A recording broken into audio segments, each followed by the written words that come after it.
हाँ, तो कल हम लोग पढ़ रहे थे जीव विज्ञान। जीव विज्ञान में आसंजनन पढ़ रहे थे। आसंजनन दो प्रकार के होते हैं, पहला था काइटिन। अब आगे देखते हैं, दूसरा है अनिषेक बीजता। दूसरा है अनिषेक बीजता, है ना, जिसको कहते हैं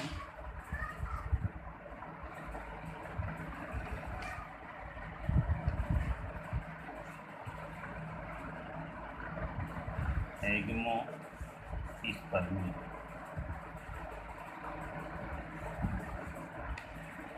अनिषेक, देखिए अनिषेक बीजता जो है लैंगिक जनन की अनुपस्थिति में बीज का निर्माण होता है, तो इसे अनिषेक बीजता कहते हैं। यानी कि जब लैंगिक जनन की अनुपस्थिति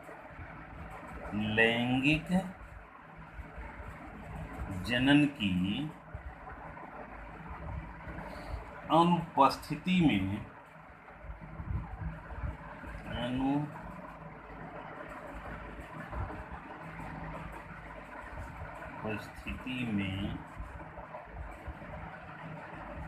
बीज का निर्माण होता है,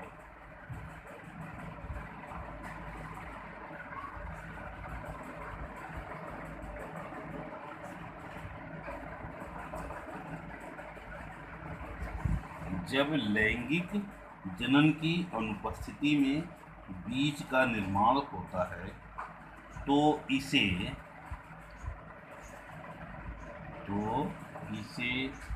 अनिषेक बीजता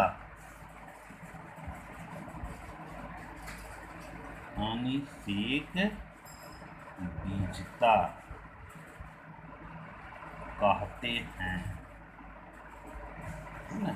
देखिए अभी हम लोग पढ़ रहे थे आगे कि बीज का निर्माण कैसे होता है।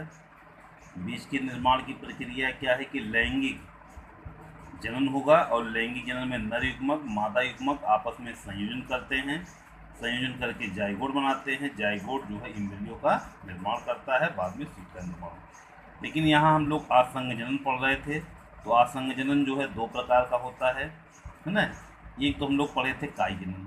काई जनन क्या है कि इस प्रकार में देखा जाए कि जो प्रजनन की प्रक्रिया होती है बीज का निर्माण नहीं होता है। पौधे के किसी वर्धी भाग के द्वारा जड़ तना पत्ती से जो है नई कलिका निकलती है, जिनसे नए पौधे का निर्माण होगा। अच्छा, आगे अनिषेक बीजता क्या है। लैंगिक जनन जब पौधे में अनुपस्थित हो, है ना, और बगैर लैंगिक जनन के ही जो है ये बीज का निर्माण कर लें, है ना, तो इसको हम क्या कहेंगे, अनिषेक बीजता कहते हैं। ठीक है।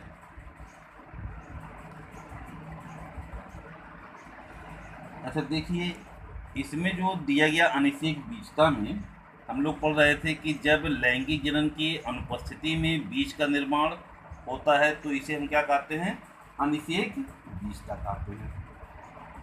देखिए इस प्रकार का प्रजनन जो होगा बीज के द्वारा तो होगा, लेकिन इस प्रकार का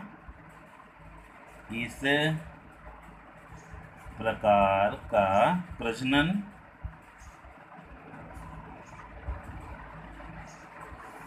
बीज द्वारा तो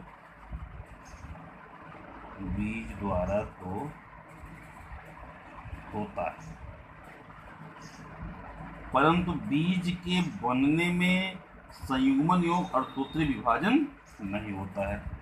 परंतु बीज के बनने में संयुग्मन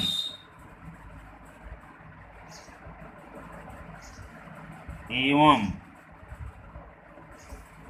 अर्धसूत्री विभाजन नहीं होता, एवं अर्धसूत्री विभाजन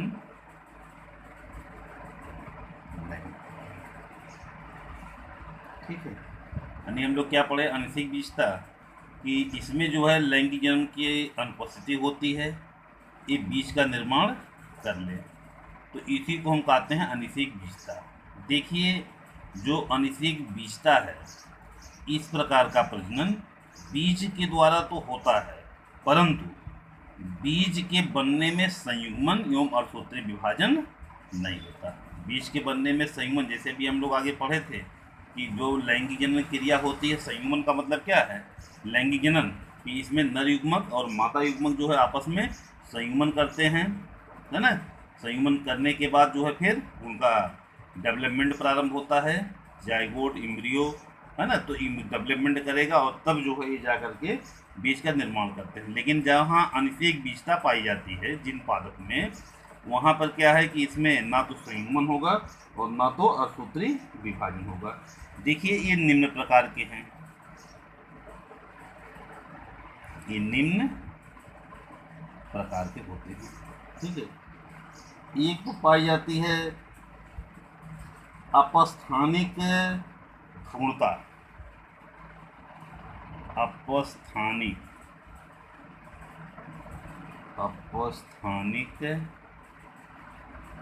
भ्रूणता, है ना। अब देखिए, अपस्थानिक भ्रूणता क्या है ना, या जिसको अंग्रेजी में कहते हैं एडवेंटेटिव एम्ब्रियोनी,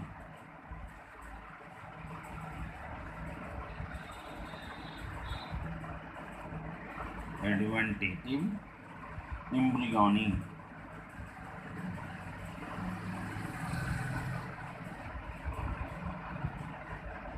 एडवेंटेटिव यानी कि जिसको हम क्या कहते हैं अपस्थानिक भ्रूणता कहते हैं। देखिए, इस प्रकार के बीज के निर्माण में बीजांडकाय अथवा अध्यावरण की कुछ कोशिकाएं विभाजन एवं वृद्धि करके भ्रूण का निर्माण करती हैं। इस प्रकार उत्पन्न भ्रूण में सभी कोशिकाएं द्विगुणित होती हैं। उदाहरण जो है जैसे नींबू में पाई जाती है, आम में पाई जाती है और नाखन में पाई जाती है। यानी अपस्थानिक भ्रूणता क्या है कि इस प्रकार के बीज के निर्माण में, यानी इस प्रकार के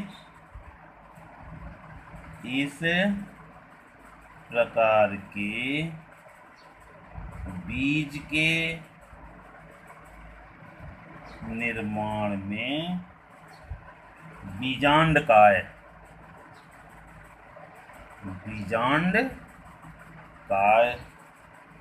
अथवा अध्यावरणों की कुछ कोशिकाएं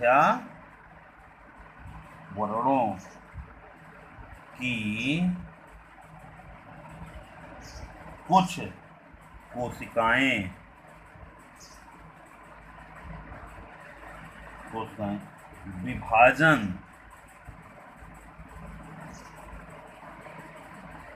एवं वृद्धि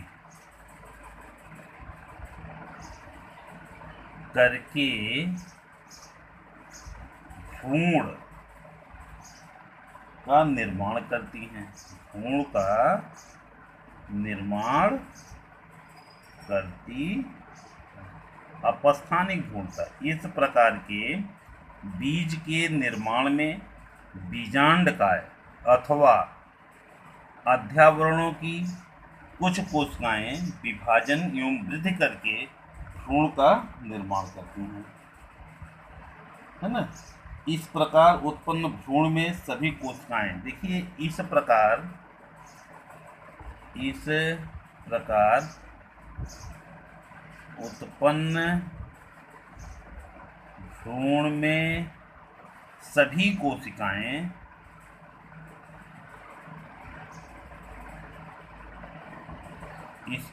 उत्पन्न भ्रूण में सभी कोशिकाएं द्विगुणित होती हैं।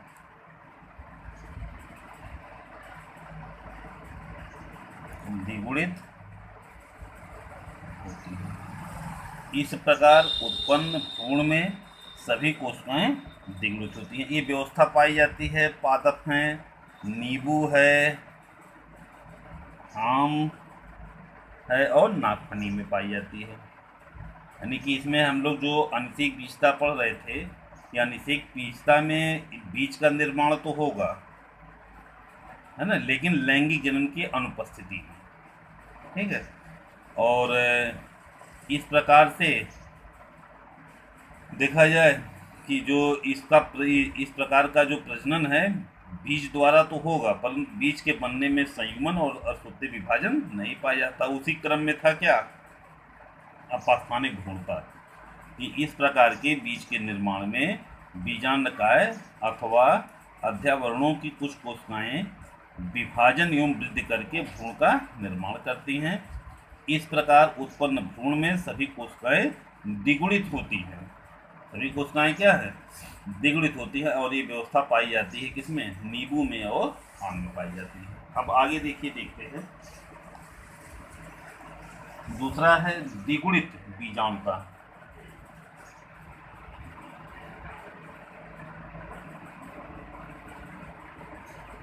अगला है द्विगुणित बीजाणुता,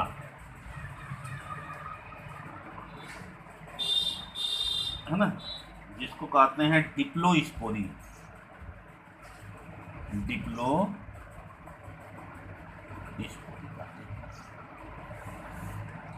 देखिए, इस प्रकार के बीज के निर्माण में दीर्घ बीजाणु मातृ कोशिका से बिना अर्धसूत्री विभाजन के भ्रूण बन जाता है। यानी इस प्रकार बीज के निर्माण में दीर्घ बीजाणु मातृ कोशिका से बिना अर्धसूत्री विभाजन के भ्रूण कोश बन जाएगा, ठीक है। क्योंकि इस निर्माण में अर्धसूत्री विभाजन नहीं होता है, अतः इसकी सभी कोशिकाएं द्विगुणित होती हैं। यदि इस भ्रूण कोश के अंड से नर युग्मक के संयोजन के बिना भ्रूण का विकास हो जाए तो क्या कहेंगे, इसको अनिषेक जनन कहा जाता है। इसको हम क्या कहेंगे, अनिषेक जनन कहते हैं। यानी कि यदि इस भ्रूण कोश के अंड से नर युग्मक के संयोजन के बिना भ्रूण का विकास हो जाए तो इसको हम क्या कहेंगे, अनिषेक जनन, पार्थेनोजेनेसिस कहते हैं, ठीक है। अच्छा, देखिए फिर इसमें क्या है कि इस प्रकार के बीज के निर्माण में, देखिए इस प्रकार के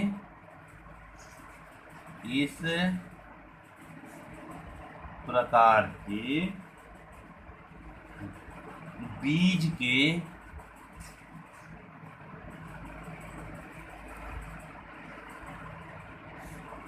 के निर्माण, इस प्रकार के बीज के निर्माण में दीर्घ बीजाणु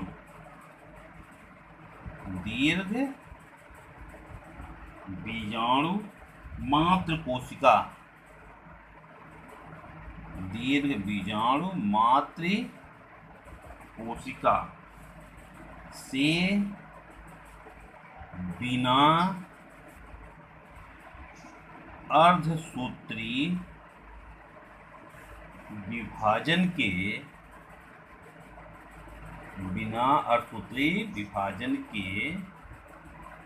भ्रूण कोश बन जाता है।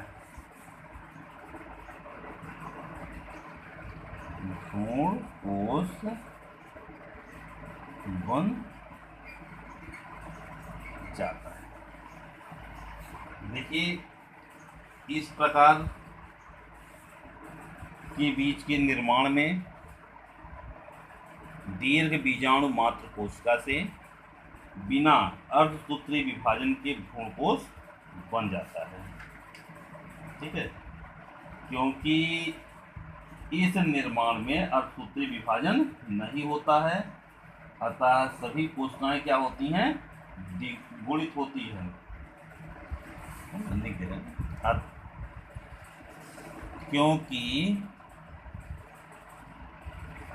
क्योंकि इस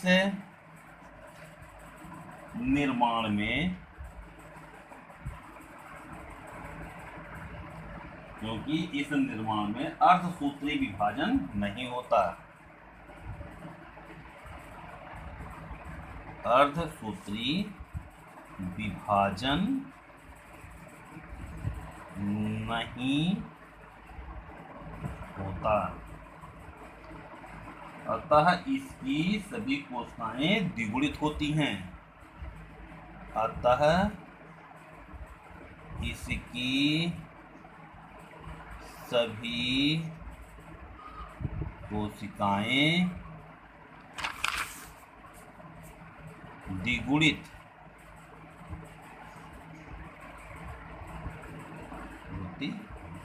ठीक है, तो ये तो रही द्विगुणित बीजाणुता, है ना। ये अब देखिए यहाँ पर इसकी सभी कोशिका क्या होगी, द्विगुणित रह जाएगी। यानी जो द्विगुणित बीजाणुता पाई जाती है, इस प्रकार के बीज के निर्माण में जो बीजाणु मात्र कोशिका होती है, इसमें अर्धसूत्री विभाजन नहीं होगा और बगैर अर्धसूत्री विभाजन की ही जो है ये भ्रूण का निर्माण कर देते हैं।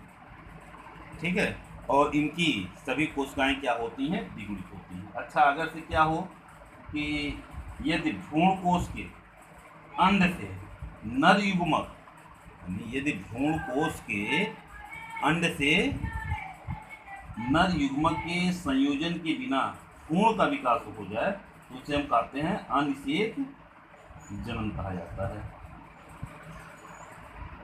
ठीक है, अब आगे देखते हैं अपबीजाणुकता।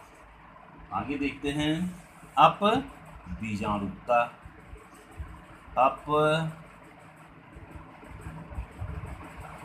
अपबीजाणुकता जिसको हम कहते हैं एपोस्पोरी कहा जाता है। जिसको हम क्या कहते हैं, एपोस्पोरी।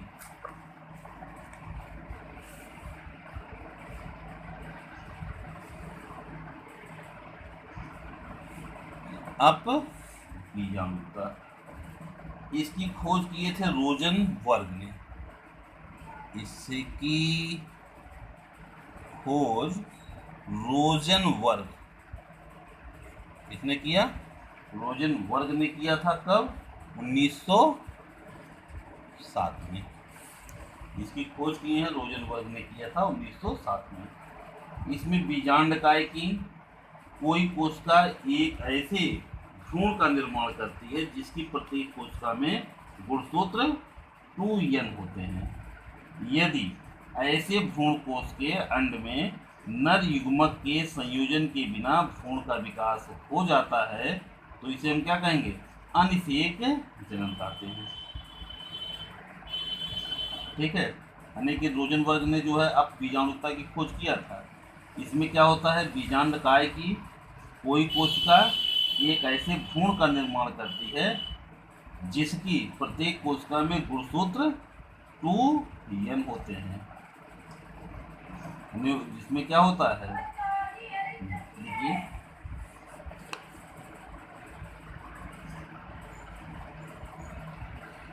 इसमें बीजांडकाय की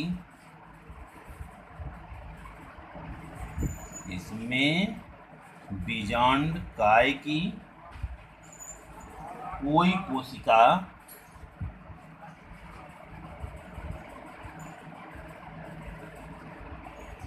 बीजांडकाय की कोई कोशिका एक ऐसे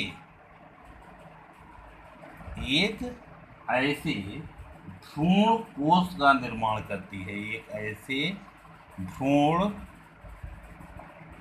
कोश का निर्माण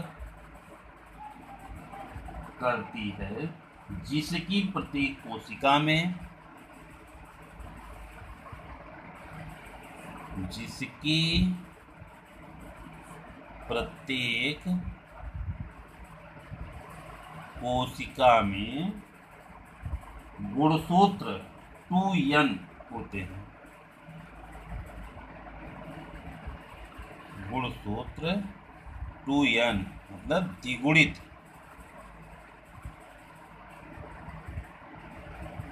2n होते हैं।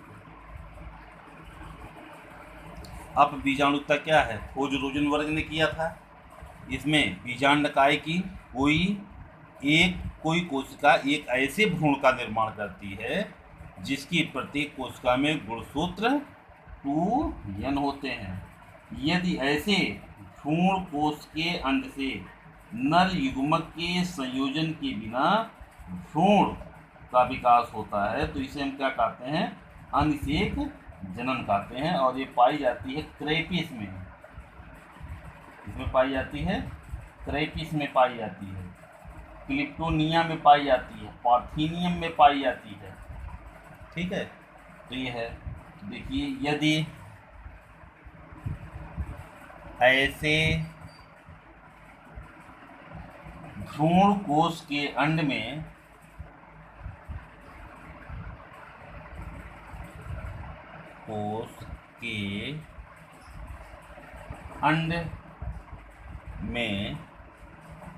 नर युग्मक के संयोजन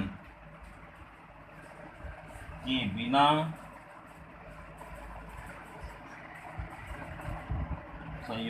बिना भ्रूण का विकास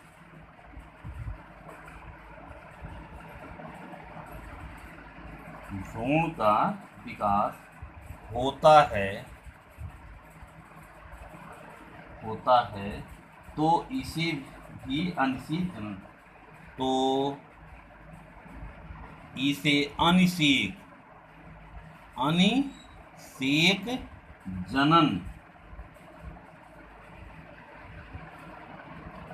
अनिषेक जनन कहते हैं।